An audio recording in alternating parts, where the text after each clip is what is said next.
the Trump and U.S. war machine. Number one threat to the out now! Out now! Ibagsak!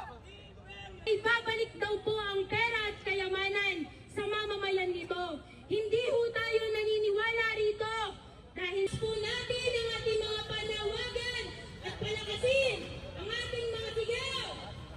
Pag-kidnap din sa presidente nitong nasa Negro. Ito ay at kanyang asawa. Ito ay tahasang dito no sa ginawang ng US ni Trump sabi Imperialismo! Ibagsak!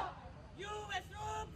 Saan po ng US, pinipilit ng US na umasa tayo sa kanilang ekonomiya. Ito ang Venezuela. Para naman po sa susunod na magsasalita, pakinggan po natin.